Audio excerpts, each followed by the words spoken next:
വെള്ളാപ്പള്ളി നടേശന്റെ ഒരു വിവാദ പ്രസ്താവന, അതിനോട് അനുബന്ധിച്ചിട്ട് പലരുടെയും ഒരു കൺഫ്യൂഷൻ, ഒരു എക്സ്പ്ലനേഷൻ കൊടുക്കണമെന്ന് തോന്നിയിട്ട് ചെയ്യുന്ന വീഡിയോ ആണ്. ആക്ച്വലി ഇത് തികച്ചും രാഷ്ട്രീയപരമായിട്ടുള്ള ഒരു സ്റ്റേറ്റ്മെന്റ് ആയതുകൊണ്ട് സ്കിപ്പ് ചെയ്ത് പോകാം. ഞാൻ തീർത്തും രാഷ്ട്രീയം തന്നെയാണ് ഇതിനകത്ത് പറയാൻ ആഗ്രഹിക്കുന്നത്. ഞാനൊരു പാർട്ടി അനുഭാവി തന്നെയാണ്. എന്റെ പാർട്ടി ചെയ്യുന്ന ചില കെടുകാര്യസ്ഥതകൾ വിളിച്ചു പറയുക എന്നുള്ളത് എന്റെ ഉത്തരവാദിത്തമായതുകൊണ്ടാണ് ഞാനിത് പറയുന്നത്. ഇപ്പോൾ പിണറായി സർക്കാർ ചെയ്യുന്ന ഒരു കാര്യം സമുദായ നേതാക്കളെ സുഖിപ്പിക്കുക എന്നുള്ളതാണ്. ആ ലൈനിൽ കൂടെ പോയാൽ എന്തൊക്കെയോ നേടാമെന്നൊരു മിഥ്യാധാരണയിലാണ് പിണറായി സർക്കാർ ഉള്ളതെന്നാണ് എനിക്ക് മനസ്സിലായിട്ടുള്ളത്. അയ്യപ്പ സംഗമം എന്തിനു നടത്തുന്നു? ആക്ച്വലി അയ്യപ്പന്റെ അടുത്തേക്ക് പെണ്ണുങ്ങളെ വിടുന്നത് എന്തിനായിരുന്നു എന്നൊരു വ്യക്തത കൊടുക്കാൻ പോലും സർക്കാർ തലങ്ങളിൽ നിന്ന് ഇതുവരെയും ഒരു എന്താ പറയുക, നമ്മൾ അങ്ങനെ ഒരു നടപടി ഇതുവരെ ഉണ്ടായിട്ടില്ല.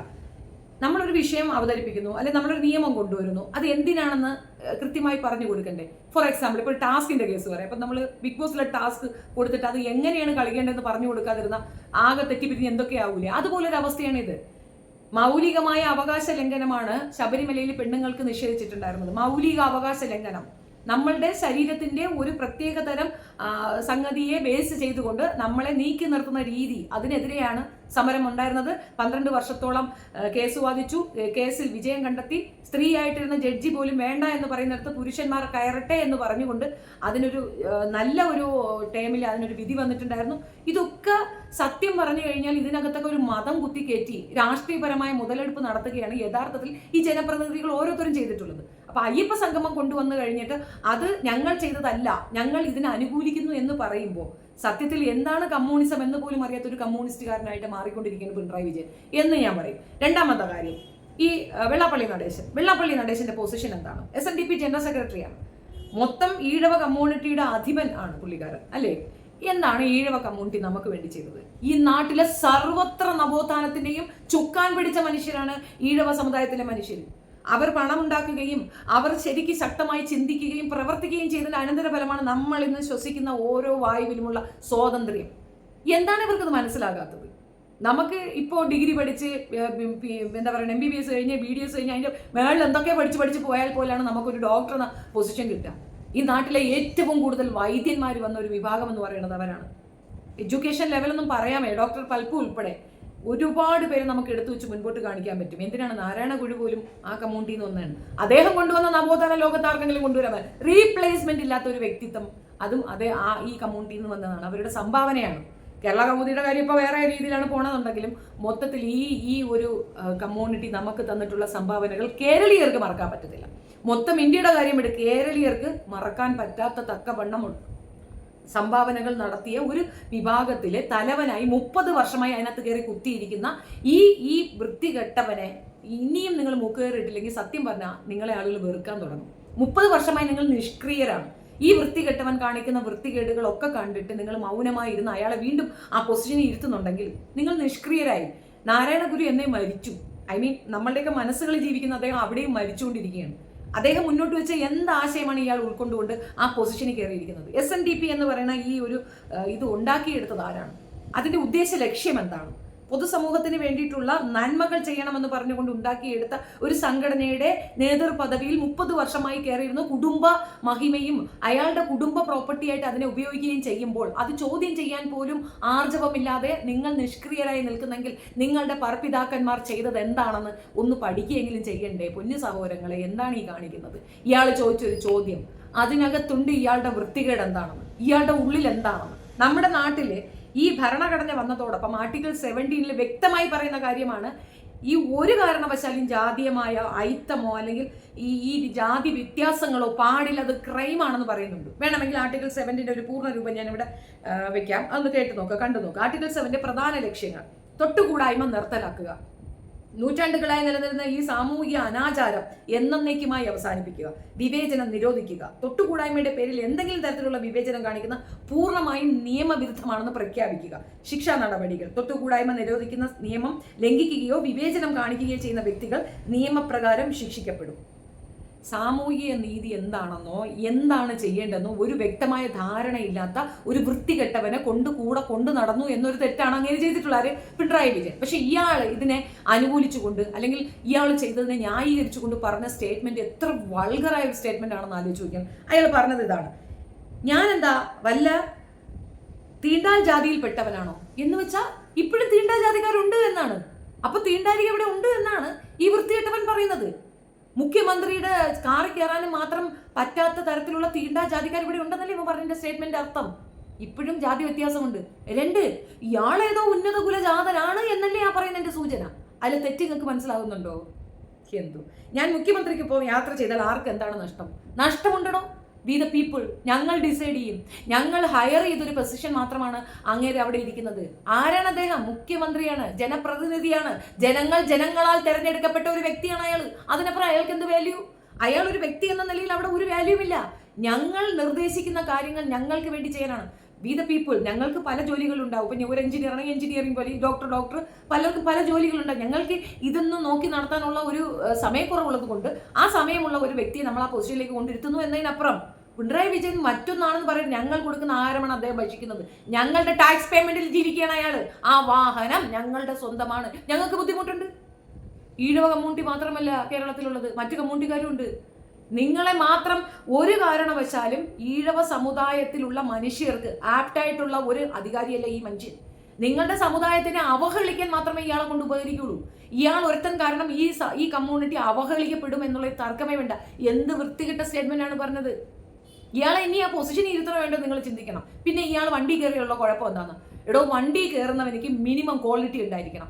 തന്റെ കൂടെ ഇരിക്കുന്ന മുഖ്യമന്ത്രി അത് ഉത്തരം പറയാൻ ബാധ്യസ്ഥനാണ്. താൻ ആരാണ്?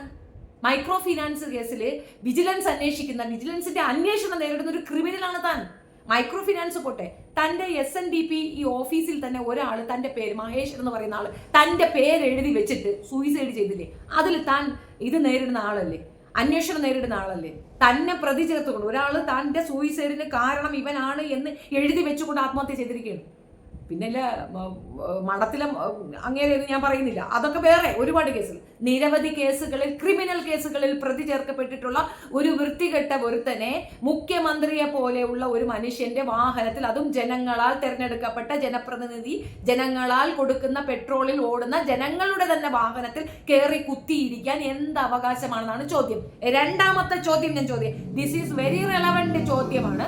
ചോദ്യം മുഖ്യമന്ത്രിയോടാണ്. താങ്കൾ കൈകാര്യം ചെയ്യുന്ന വിജിലൻസ്, പോലീസ്, ആഭ്യന്തര വകുപ്പ് ഒക്കെ അന്വേഷിക്കുന്ന ക്രിമിനലിനെ താങ്കൾക്കൊപ്പം കാറിൽ കയറ്റി കൊണ്ടുപോയിട്ട് താങ്കൾ ജനങ്ങളോട് എന്താ പറയാൻ ആഗ്രഹിക്കുന്നത്?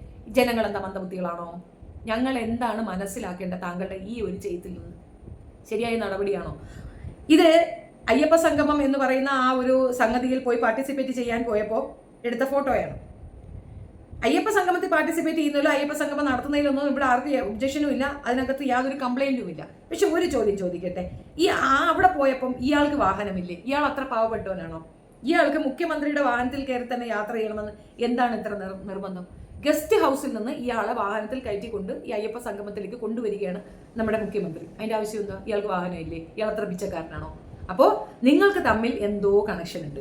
ഒന്നുകിൽ നിങ്ങളുടെ മകളുമായിട്ടുള്ള എന്തോ ബിസിനസ്സിൽ ഇയാൾക്ക് പാർട്ടിസിപ്പേഷൻ ഉണ്ട്. അതുകൊണ്ടാണല്ലോ മകൻ അവിടെ ജയിലിൽ കിടന്നപ്പോഴത്തേക്ക് വാർത്തകളിൽ കൂടെ കാര്യങ്ങൾ അറിഞ്ഞ് നിങ്ങൾ പ്രതികരിക്കുകയും യൂസുഫ് അലിയെ വിളിച്ച് അയാളെ പെട്ടെന്ന് അവിടെ നിന്ന് ഇറക്കണമെന്ന് പറയുകയും ചെയ്തു. ഹീസ് ആൻ അക്യൂസ് എന്ന് പറഞ്ഞു കഴിഞ്ഞാൽ കുറ്റം ആരോപിതനായ ഒരു വ്യക്തിയാണ്. കൃത്യമായ തെളിവുകളുടെ അടിസ്ഥാനത്തിൽ കുറ്റം ആരോപിക്കപ്പെട്ട ഒരു വ്യക്തിയെ പോലീസ് പിടിച്ച് ജയിലിലിടും.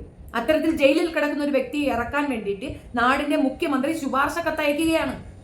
നിങ്ങൾ തമ്മിലുള്ള ബന്ധം എന്താണെന്ന് പബ്ലിക്ക് പറയുന്നതല്ലേ നല്ലത്? അല്ല, സമുദായത്തിന്റെ പേരിലാണ്. ഈ സമുദായത്തിനെ ചേർത്ത് പിടിച്ചാൽ ഉടനെ നമുക്ക് കുറെ വോട്ട് കിട്ടുമെന്ന് നിങ്ങൾ അണികളെ പറഞ്ഞു പറ്റിക്കുക. നമ്മളെ പോലെ ബോധമുള്ളവർ ഇത് വിശ്വസിക്കത്തില്ല. ഒന്നാമത്തെ കാര്യം, ഇന്നേ വരെ ഈ വ്യക്തി പറഞ്ഞ ഒരു വ്യക്തി ജയിച്ചതായിട്ട് ചരിത്രമുണ്ടോ? VM സുധീരനെ തോൽപ്പിക്കുമെന്ന് പറഞ്ഞിട്ട് ഇയാൾ ഓപ്പോസിറ്റ് നിന്നാൾക്ക് ഭയങ്കര സപ്പോർട്ട് പറഞ്ഞു. 8 തന്നെ പൊളിഞ്ഞ് പാളീസായി അയാൾ. ഇയാൾ സപ്പോർട്ട് പറയുന്നവർക്കെതിരെ ഒരു കാരണവശാൽ ഇയാൾ ആരെ സപ്പോർട്ട് ചെയ്യുന്നു അയാൾ തോറ്റ് തൊപ്പിയിടും. അതിന് കോമൺ സെൻസ് ഉപയോഗിച്ചാൽ മതി. ഇയാൾ വോട്ട് കൊടുക്കാമെന്ന് പറയും, ഇയാൾ വോട്ട് കൊടുക്കണമെന്ന് നിർദ്ദേശിക്കുന്ന ഏതെങ്കിലും ഒരു വ്യക്തി ജയിച്ചതായിട്ടൊന്നും കൊണ്ട് കാണിക്കാമോ? ഒരു ഉദാഹരണം ഞാൻ പറയുന്നതാണ്. ഇയാൾ BDJSന്റെ എന്തോ കൊണാണ്ടാണ് ഇയാളുടെ മകൻ, എന്നിട്ട് മകൻ ജയിച്ചോ? ഇയാൾ പറഞ്ഞ സമുദായങ്ങൾ കേൾക്കുമെങ്കിൽ 23% വരുന്ന ഇവർ മാത്രം വോട്ടിട്ട BDJS ജയിച്ച് അവനിപ്പോ മുഖ്യമന്ത്രിയാവണ്ടേ? എന്തുകൊണ്ടായില്ല? ആവില്ല. ഇയാൾ പറഞ്ഞാൽ ഒരാളും കേൾക്കാൻ പോകുന്നത് ഇയാൾക്ക് അത്ര എഗൻസ്റ്റ് ആണ്. അയാൾ എന്ത് ക്രമക്കേട് കാണിച്ചിട്ടാണ് 30 വർഷമായിട്ട് ആ പൊസിഷനിൽ നിന്ന് താഴെ ഇറങ്ങുന്നത്, അവിടെ കയറി കുത്തിയിരിക്കുന്നത്? ജനാധിപത്യ രാജ്യത്ത് ഒരു ക്രിമിനൽ കയറി ആ പൊസിഷനിൽ ഇരിക്കുമ്പോൾ അത് ആ സമുദായത്തിലുള്ള മനുഷ്യർക്കാണ് മനസ്സിലാകേണ്ടത്. ഈഴവ കമ്മ്യൂണിറ്റിക്ക് അപമാനമാണ് ഇയാൾ. ഇത്രയധികം ക്രിമിനൽ കേസിൽ പ്രതിയായ ഈ വ്യക്തിയെ ഇപ്പോഴും ആ പൊസിഷനിൽ വെച്ചുകൊണ്ടിരിക്കുന്നത് അപമാനം. എന്റെ വിഷയം അതൊന്നുമല്ല. മുഖ്യമന്ത്രിയുടെ കാറിലേക്ക് ഇയാൾ എന്തിനു കയറി? മുഖ്യമന്ത്രിയുടെ കാറിൽ കയറിയത് തെറ്റല്ല എന്ന് പറയുമ്പോൾ ഞാനും ഒരു പ്രജയാണ്, ഒരു പൗരനാണ്, എനിക്കും അദ്ദേഹത്തിന്റെ വണ്ടി കയറാനുള്ള അധികാരമുണ്ട് എന്ന് പറയുകയാണെന്നുണ്ടെങ്കിൽ അത് നമ്മൾ അംഗീകരിച്ചാൽ കുഴപ്പമില്ല, പോട്ടെ, അങ്ങനെയെങ്കിലും ചിന്തിക്കാം. കുറച്ച് പൊസിഷനിൽ ഒരു സമുദായത്തിന്റെ പ്രതിനിധിയല്ലേ, അയാൾ തിരികെ കയറിക്കോട്ടെ എന്ന് നമുക്കങ്ങനെ സമാധാനിക്കാം. മുഖ്യമന്ത്രിക്ക് യാത്ര ചെയ്യാനുള്ളതാണ്. മുഖ്യമന്ത്രിയുടെ സുഹൃത്തുക്കളോ ഭാര്യയോ ബാക്കിയുള്ളവരൊന്നും അതിനകത്ത് കയറേണ്ട കാര്യമില്ല. ഞങ്ങളുടെ കാര്യങ്ങൾ നടത്താൻ, അത് ഓൺ ടൈമിൽ നടത്താൻ വേണ്ടിയിട്ടാണ് ഇദ്ദേഹത്തിന്റെ വാഹന വ്യൂഹം നടന്നു പോകുമ്പോൾ നമ്മൾ അത്രയും എമർജൻസി ഉള്ള ആൾക്കാരെങ്കിലും മാറി നിന്ന് കൊടുക്കുന്നവർ പോയിക്കോട്ടെ, ഞങ്ങൾ ഒഴിഞ്ഞു കൊടുക്കുന്ന അതുകൊണ്ട്, അല്ലെങ്കിൽ വട്ടം ചാടിയുന്ന എന്തോ ചെയ്യും, ഒന്നും ചെയ്യാൻ ഒക്കത്തില്ല. അപ്പോൾ അത് ഞങ്ങൾ സമ്മതിച്ചു കൊടുക്കുന്നത് നമ്മുടെ കാര്യങ്ങൾ പ്രോപ്പറായിട്ട് നടത്താൻ അയാൾക്ക് ഒരു രീതിയിലുള്ള തടസ്സങ്ങൾ ഉണ്ടാകാൻ പാടില്ല. അതിന്റെ അർത്ഥം കണ്ട ക്രിമിനലുകളെ ആ വണ്ടിക്കകത്ത് കയറ്റിക്കൊണ്ട് പോവുക എന്നുള്ളതല്ല. അതിന് ഇയാൾ പറഞ്ഞ ഒരു വാക്യമുണ്ടല്ലോ, സത്യം പറഞ്ഞു കഴിഞ്ഞാൽ ഒരുപാട് കാര്യങ്ങൾ ഒരുപാട് പറയണമെന്നുണ്ട്, വാക്കുകൾ കിട്ടുന്നില്ല. ഇവിടെ വൈക്കം സത്യാഗ്രഹം തൊട്ട് ഇങ്ങേയറ്റം തൊട്ടുകൂടായ്മ, തീണ്ടാഴികയ്ക്കൊക്കെ വേണ്ടിയിട്ട് എഫർട്ട് എടുത്ത എത്രയോ മനുഷ്യരിൽ പ്രമുഖരെന്ന് പറയാൻ ഈ കമ്മ്യൂണിറ്റിയിൽ നിന്നുള്ള മനുഷ്യരാണ്. ഇന്ന് ഇവരാണ് ഏറ്റവും കൂടുതൽ സംഘീസം പറയുന്നത്. സംഘികളിൽ നിന്ന് നിങ്ങൾക്ക് സംരക്ഷണം തരാൻ, നിങ്ങൾക്ക് നടക്കാനുള്ള നടപ്പ് സ്വാതന്ത്ര്യം, സംസാരിക്കാനുള്ള സ്വാതന്ത്ര്യം, ഹോയ് ഹോയ് എന്ന് പറയുമ്പോൾ ഹൈ ഹൈ എന്ന് പറയുമ്പോൾ അടിച്ച് പൊട്ടിച്ചു കൊടുക്കണം എന്നൊക്കെ പറഞ്ഞത് ഈ കമ്മ്യൂണിറ്റിയിൽ നിന്ന് മനുഷ്യരാണെന്നേ. അവർ നേടിയെടുത്തതാണ് ഈ പറയുന്ന സ്വാതന്ത്ര്യം.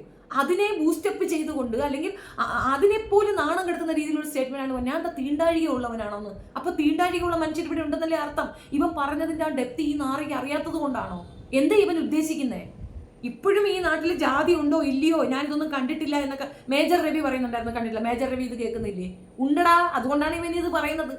അതുമാത്രമല്ല, മുഖ്യമന്ത്രി വഹിക്കുന്ന പദവി, മുഖ്യൻ എന്നതിനപ്പുറം ആഭ്യന്തര വകുപ്പ് കൂടെ കൈകാര്യം ചെയ്യുന്നത്, വിജിലൻസ് ഡിപ്പാർട്ട്മെന്റ് കൈകാര്യം ചെയ്യുന്നുണ്ട്. വിജിലൻസിന് അന്വേഷണത്തിൽ ആയ ഒരു വ്യക്തി അയാൾ കൂടെ കയറി ഇരിക്കുമ്പോൾ അവിടെ എന്ത് അന്വേഷണം നടക്കും എന്നാണ് നിങ്ങൾ ജനങ്ങൾക്ക് പറഞ്ഞു കൊടുക്കുന്നത്? എന്തുകൊണ്ട് ഇവ അറസ്റ്റ് ചെയ്യപ്പെടുന്നില്ല? VS മരണപ്പെട്ടതുകൊണ്ട് രക്ഷപ്പെട്ടിരിക്കുന്നവൻ, അല്ലെങ്കിൽ ബാലകൃഷ്ണ പിള്ള ഉണ്ടല്ലോ, കിംസിൽ പോയി കിടന്ന് ജയിൽവാസം അനുഭവിച്ചില്ലേ? കിംസിലായിരുന്നല്ലോ അവന്റെ ജയിൽവാസം മുഴുക്ക. അതുപോലെ അനുഭവിക്കേണ്ട വ്യക്തിയാണ് ഇവൻ. ഇവനെ പിടിച്ച് ജയിലിലിടേണ് വേണ്ടത്. എത്രയോ കാലങ്ങളായി ഇവൻ നാട്ടുകാരെ പറ്റിച്ചിട്ട് നടക്കുന്നത്. ക്രിമിനലിനെ പിടിച്ച് വണ്ടിക്കകത്ത് കയറ്റി ഇരുത്താനും മാത്രം ബോധം മറഞ്ഞു പോയോ മുഖ്യമന്ത്രിക്ക് എന്നുള്ളതാണ്. അയ്യപ്പ സംഗമം മാത്രം, അയ്യപ്പ സംഗമം. നിങ്ങൾ ചെയ്തത് എന്താണെന്ന് നിങ്ങൾക്ക് തന്നെ ഒരു ഇതില്ല. നിങ്ങൾ ആളുകളെ പറ്റിക്കുകയാണ്. ഇവർ തന്നെ ഓരോന്ന് പറയും, ഇവർ ആളുകളെ പറ്റിക്കാൻ വേണ്ടി ഓരോന്ന് ചെയ്യുന്നതാണ്. ഇന്നേ വരെ അയ്യപ്പന്റെ രാഷ്ട്രീയം പറഞ്ഞ് ഇവിടെ ആരും ജയിച്ചിട്ടില്ല. അയ്യപ്പനൊരു രാഷ്ട്രീയവുമില്ല. അയ്യപ്പനെ ശല്യം ചെയ്യാനായിട്ട് അങ്ങോട്ടാരും ചെന്ന് കയറേണ്ട കാര്യവുമില്ല. അയ്യപ്പ സംഗമം നടത്തിയപ്പോൾ നമ്മുടെ NSSകാരനും ഇങ്ങേർക്ക് സപ്പോർട്ട് പറഞ്ഞിട്ടുണ്ട്. ഈ NSSകാരെ ഒപ്പിക്കാൻ വേണ്ടിയിട്ട് കാണിച്ച ഒരു പേക്കൂത്ത് മാത്രമായിട്ടാണ് എനിക്കത് മനസ്സിലായത്. ഇയാൾ ഓടിക്കയറി അതിനകത്ത് ഷേക്കാൻ്റെ കൊടുത്ത് കയറി കുത്തിയിരുന്നത് എന്താണെന്ന് മനസ്സിലാവുന്നില്ല. ഒരു കമ്മ്യൂണിസ്റ്റുകാരിയായി എനിക്ക് കമ്മ്യൂണിസ്റ്റ് ജയിക്കണമെന്ന് തന്നെയാണ്, തീർച്ചയായിട്ടും എൻ്റെ പാർട്ടി ജയിക്കണമെന്ന് തന്നെയാണ്. പക്ഷെ ഇത്തരത്തിൽ ജയിക്കുന്നതിനോട് എനിക്ക് യോജിപ്പില്ല. ജനങ്ങൾക്ക് ഫേവറായി ജനങ്ങളാൽ തെരഞ്ഞെടുക്കപ്പെട്ട ഒരു ജനപ്രതിനിധി അവിടെ ഇരുന്നു കൊണ്ട് ജനങ്ങളുടെ മനസ്സിലേക്ക് ഇറങ്ങി നിന്ന് കാര്യങ്ങൾ നടത്തി കൊടുക്കണം, അവരുടെ ആവശ്യങ്ങൾ നിറവേറ്റി കൊടുക്കണം. ആ ആവശ്യങ്ങൾ നിറവേറ്റി ചെയ്ത് കിട്ടിപ്പെടുമ്പോൾ അവർ തീരുമാനിക്കണം, ഇത് ഞങ്ങളുടെ മുഖ്യമന്ത്രിയാണ്, ഇത് ഞങ്ങൾക്ക് വേണം, ഈ പാർട്ടി ഞങ്ങളെ സംരക്ഷിക്കും, ഈ പാർട്ടി നമുക്ക് വേണ്ടി പലതും ചെയ്യും. അങ്ങനെയാണ് ജനങ്ങളിലേക്ക് എത്തിയത്. അല്ലാതെ ഇങ്ങനെയല്ല. ഇത് തെറ്റിദ്ധരിപ്പിക്കുന്ന തെറ്റായ ഒരു കീഴ്വഴക്കങ്ങളാണ് ഈ നടത്തുന്നത് മുഴുക്ക. അയ്യപ്പ സംഗമം നടത്തുന്നു, പിന്നെ കാന്തപുരം ഉസ്താദിന്റെ പുറകെ പോകുന്നു. ഇങ്ങനെ തുടങ്ങി സമുദായ നേതാക്കളെ നിങ്ങൾ ചേർത്ത് പിടിച്ചുകൊണ്ട് സമുദായ നേതാക്കൾ പറഞ്ഞാൽ നമ്മൾ കേൾക്കുമെന്ന് നിങ്ങൾ തെറ്റിദ്ധരിക്കുന്നുണ്ടെങ്കിൽ ഇതെന്താ നോർത്ത് സൈഡാണെന്നാണ് വിചാരം? ഇത് കേരളമാണ്. ഈ കേരളത്തിലെ മനുഷ്യർക്ക് ബോധമുണ്ട്. ഇവരാരും തന്നെ ഇത്തരത്തിലുള്ള വൾഗാരിറ്റിയെ സപ്പോർട്ട് ചെയ്യുന്നവരല്ല. ഇവിടെ തീണ്ടാഴിക ഉണ്ടെന്ന് പറഞ്ഞ ഇയാളെ ചുണയുണ്ടെങ്കിൽ പിടിച്ച് അകത്തിടണം. ഈ വൃത്തികെട്ടവൻ പറഞ്ഞ സ്റ്റേറ്റ്മെന്റിനനുസരിച്ചിട്ട് ഇയാൾക്കെതിരെ കേസെടുക്കണം. കേസെടുത്ത് ഇയാളെ പിടിച്ച് അകത്തിടുകയാണ് വേണ്ടത്. എന്ത് വൃത്തികെട്ട സ്റ്റേറ്റ്മെന്റ് ആണ് അയാൾ പറഞ്ഞത്? അയാൾ താഴ്ന്ന ജാതിക്കാരനല്ല എന്ന് പറയുമ്പം ബാക്കിയുള്ളവരൊക്കെ ബാക്കി കൊലയ സമുദായം, ആദിവാസി സമുദായത്തിനെയൊക്കെ പിടിച്ച തീണ്ടാക്കാരാണെന്നല്ലേ പറഞ്ഞതിന്റെ അർത്ഥം? അവർ തൊട്ടുകൂടായ്മ ഉള്ളവരാണെന്നല്ലേ പറഞ്ഞതിന്റെ അർത്ഥം? അങ്ങനെയാണോ ഇവിടെ? അവർക്ക് മുഖ്യമന്ത്രിയുടെ അടുത്ത് ഇതില്ലേ? അവിടെ അക്സെപ്റ്റൻസ് ഇല്ലേ അവർക്ക്? ആ സമുദായത്തിലുള്ളവർ ആ വണ്ടി കയറി എന്താ കുഴപ്പം? ഇവൻ പറഞ്ഞതിന്റെ അർത്ഥം എന്താണ്? അത് എന്താണ് ഉദ്ദേശിക്കുന്നത്? ആദിവാസിക സമുദായം എന്ന് പറയുമ്പോൾ തന്നെ ആദ്യമേ വസിക്കുന്നവരെന്നല്ലേ? അങ്ങനെയുള്ള മനുഷ്യര് അവരെ പോലും അപമാനിക്കുന്ന രീതിയിലുള്ള സ്റ്റേറ്റ്മെന്റ് നടത്തിയവന് പെടയല്ലേ കൊടുക്കേണ്ടത്? എനിക്ക് മനസ്സിലാവാത്തോണ്ട് ചോദിക്കുന്നതാണ്. ഈ ഒരു വിഷയത്തിൽ പലർക്കും മനസ്സിലാവാത്ത ഒരു കാര്യം, ഇതിനകത്ത് ഇപ്പം എന്താ കുഴപ്പമായിരിക്കും? ഒരു കുഴപ്പമില്ല. ഒരു ക്രിമിനലിനെ പോലീസുകാരൻ വണ്ടി കയറ്റിയാൽ എങ്ങനെ ഉണ്ടാകും? അയാളുടെ പേഴ്സണൽ വാഹനത്തിൽ കയറ്റിയാൽ എങ്ങനെ ഉണ്ടാകും? അത് തന്നെയാണ് ഇവിടെ നടന്നത്. ഗോവിന്ദചാമിയെ നാട്ടിലെ SPO DIGO റാങ്കിലുള്ള ഒരാൾ വണ്ടി കയറ്റിക്കൊണ്ട് പോയാൽ എങ്ങനെ ഉണ്ടാവും? അതാണ് ഇയാൾ അതിനകത്ത് കയറ്റിയാൽ നാട്ടുകാർ ചിന്തിക്കുക. അത്രയധികം ക്രിമിനൽ കേസിൽ പ്രതിയായ ഒരു വ്യക്തിയെ അതിനകത്ത് കയറ്റിക്കൊണ്ട് അയ്യപ്പ സംഗമത്തിൽ പാർട്ടിസിപ്പേറ്റ് ചെയ്യാൻ പോയ മുഖ്യമന്ത്രിക്ക് ലവലേശം ഉളുപ്പോ നാണമോ ഉണ്ടോന്നാണ് എൻ്റെ ചോദ്യം. മനസ്സിലായ എന്ന് വിചാരിക്കുന്നു. ഇത് പറയാനാണെങ്കിൽ വലിയ സബ്ജക്റ്റാണ്, ഒത്തിരി പറയാനുണ്ട്. ടി പി മാധവൻ ഉൾപ്പെടെ എത്രയോ മനുഷ്യരുടെ എഫർട്ട്, എത്രയോ മനുഷ്യരുടെ കഷ്ടപ്പാടാണ് ഈ പറയുന്ന ഈ തീണ്ടാഴിക ഇല്ലാതാക്കാൻ. ഇവർക്ക് എത്ര കഷ്ടപ്പെട്ടു, നടപ്പ് സ്വാതന്ത്ര്യം, ഈ തീണ്ടാഴി പലകെടുത്ത് ദൂരെ കളഞ്ഞത്. ഇന്നും ആളുകൾ അതിന്റെ സ്ട്രഗിൾ എടുക്കുന്നു. കൂടൽമാണിക്യ ക്ഷേത്രത്തിലേക്ക് ഈഴവ കമ്മ്യൂണിറ്റിയിലുള്ള ഒരാളെ കയറ്റത്തില്ല എന്ന് പറഞ്ഞുകൊണ്ട് നിഷ്ഠ പിടിച്ചവർക്കെതിരെ സമരം ചെയ്തപ്പോൾ അതിനകത്ത് ഒരാളെ കയറ്റിയിട്ടുണ്ട്. ഇത്തരത്തിൽ ഇപ്പോഴും നടക്കുന്നുണ്ട് സമരങ്ങൾ. ആ സമുദായത്തിന് വേണ്ടി എന്താണ് ഇയാൾ ചെയ്തത്? എത്രയോ വൈദ്യന്മാരെ സംഭാവന ചെയ്ത ഒരു സമുദായമാണെന്ന് ഓർത്തു നോക്കൂ. അതിൽ നിന്ന് ഇങ്ങനെ ഒരു വാഴ കഷ്ടം തന്നെ, ഒന്നും പറയാനില്ല. അതിലുള്ളവരാണ് പ്രതികരിക്കേണ്ടത്, ഞാനല്ല. ഞാനോ എൻ്റെ സമുദായമോ അല്ലെങ്കിൽ എൻ്റെ പാർട്ടിയോ അല്ല ഇതിനെതിരെ പ്രതികരിക്കേണ്ടത്. ആ സമുദായത്തിൽ ഉള്ള മനുഷ്യരാണ് പ്രതികരിക്കേണ്ടത്. നിങ്ങൾ ഇനിയും ഈ കുടുംബ ഈ സാധനത്തിന് ബൂസ്റ്റപ്പ് ചെയ്തുകൊണ്ട് ഇതിനെ ഇനി അനുവദിച്ചു കൊടുക്കും. ഇനി BDJS കാരനാണ് ഇനി അതിനകത്ത് കയറിയിരിക്കാൻ പോണത്. എത്ര ഈഴവരുണ്ട് സംഘികൾ, എത്ര മനുഷ്യരുണ്ട് ബോധമില്ലാത്തവർ? പറഞ്ഞേ, നാരായണ ഗുരുവിനെ ഫോളോ ചെയ്യുന്ന ഏതെങ്കിലും ഒരു മനുഷ്യർക്ക് സംഗീതത്തിനെ അനുകൂലിക്കാൻ പറ്റുമോ? ഉച്ചനീചത്വങ്ങൾ അനുകൂലിക്കാൻ പറ്റുമോ? നാരായണ ഗുരു എന്താണ് നിങ്ങളെ പഠിപ്പിച്ചത്? എന്താണ് നിങ്ങൾ നാരായണ ഗുരുവിനെ പറ്റി മനസ്സിലാക്കിയത്? എന്താണ് നാരായണ ഗുരു മുന്നോട്ട് വെച്ച ആശയം? എന്തെങ്കിലും മനസ്സിലായിട്ടാണോ? ഇവനെ അവിടെ നിന്ന് ഇറക്കാൻ ഇനിയും നിങ്ങളെ കൊണ്ട് സാധിച്ചിട്ടില്ലെങ്കിൽ ഒന്നും പറയാനില്ല. ഇയാൾക്കെതിരെ നീങ്ങുന്നവരൊക്കെ സൂയിസൈഡ് ചെയ്യുകയാണ് ചെയ്യുന്നത്. എഴുതി വെച്ചിട്ട് സൂയിസൈഡ് ചെയ്തിട്ടുണ്ടെങ്കിൽ അങ്ങനെയെങ്കിലും എൻ്റെ മരണം കൊണ്ടെങ്കിലും ഇയാൾക്കെതിരെ ഒരു നടപടി ഉണ്ടാകട്ടെ എന്ന് ആ മനുഷ്യൻ ആഗ്രഹിച്ചിട്ടായിരിക്കത്തില്ലേ? എത്ര മരണങ്ങൾ ഇയാളുടെ പേർക്കുണ്ട്? എത്ര പേര് ഇങ്ങനെ പറഞ്ഞിട്ടുണ്ട്? എന്തുകൊണ്ട് നിങ്ങൾക്ക് ഒരു വിചിന്തനം വരുന്നില്ല? I don't understand. എനിവേ, നിങ്ങളുടെ അഭിപ്രായം കമന്റിൽ രേഖപ്പെടുത്തുക. നടേശൻ ഒരു കാരണവശാലും ചെയ്യാൻ പാടില്ലാത്തൊരു മികപ്പെരിയ തെറ്റാണ് ഈ ചെയ്തിരിക്കുന്നത്. ഒരിക്കലും അംഗീകരിക്കാൻ പറ്റാത്തൊരു കാര്യമാണത്. ഒരിക്കലും മുഖ്യമന്ത്രി ഇങ്ങനെ ഒരു കാര്യം ചെയ്യരുതായിരുന്നു. നിങ്ങൾ തമ്മിൽ എന്തെങ്കിലും കൂട്ടു ബിസിനസ് ഉണ്ടെങ്കിൽ അത് ചെയ്യുക. നല്ല സംശയമുണ്ട് എനിക്ക് ആ കാര്യത്തിൽ. എന്തടിസ്ഥാനത്തിലാണ് ഇയാളുടെ മകനെ ഇറക്കാൻ വേണ്ടിയിട്ട് ഒരു നോട്ടീസ് കൊടുക്കുന്നത്, ഒരു ശുപാർശ കത്തയക്കുന്നത്? മുഖ്യമന്ത്രി അതിനുള്ള ആളാണോ? ഇയാൾ അവിടെ ജയിലിൽ കിടന്ന എന്താ പ്രശ്നം? വല്ലവന്റെ മണം കണ്ടിട്ടല്ലേ ജയിലിൽ കിടക്കുന്നത്? അല്ലെങ്കിൽ രാജ്യത്തിന്റെ അഭിമാന നക്ഷത്രമാണോ ജയിലിൽ കിടന്നത്? അല്ലല്ലോ. നിങ്ങൾ തമ്മിലുള്ള സൗഹൃദം മറ്റെന്തിലുമാണ്, അല്ലാതെ ഇത് രാഷ്ട്രീയമൊന്നുമല്ല. ഇത് രാഷ്ട്രീയ സാഹചര്യമേ അല്ല. അത് പൂർണ്ണമായും ഉറപ്പിക്കാവുന്ന ഒരു കാര്യമാണ്. രണ്ട്, ഈ ഒരു വിഷയത്തിൽ ആരും ഇത് വലിയ ഒരു ഇതായിട്ട് എടുക്കാത്തത് എന്തുകൊണ്ടെന്ന് എനിക്ക് മനസ്സിലാവുന്നില്ല. ജാതീയ വിഭാഗീയത എന്നും വിളിച്ചു പറയുന്ന ഒരു സമുദായ നേതാവ് ആ പൊസിഷനിൽ ഇരിക്കുന്നത് എത്ര മ്ലേച്ഛമാണെന്ന് ഓർത്തു നോക്കൂ. ആ സമുദായം തന്നെയാണ് ഏറ്റവും കൂടുതൽ ജാതീയതയ്ക്കെതിരെ പൊരുതിയിട്ടുള്ള മനുഷ്യർ. ജാതീയതയ്ക്കെതിരെ സ്വന്തം ജീവൻ പണയം വെച്ച് പൊരുതി മരിച്ച മനുഷ്യരെ പ്രതിനിധീകരിക്കുന്ന ഒരു സമുദായത്തിന്റെ നേതാവായിട്ട് കയറി ഇരുന്നു കൊണ്ട് അയാൾ പറഞ്ഞതാ ഞാൻ എന്താ തീണ്ടാഴിക ഉള്ളവനാണോ? അപ്പൊ ഇവിടെ തീണ്ടാഴികയുള്ള മനുഷ്യരുണ്ടെന്നല്ലേ എന്റെ അർത്ഥം. അത്ര പോലും ബോധമില്ലാത്തൊരു കിണുങ്ങാസൻ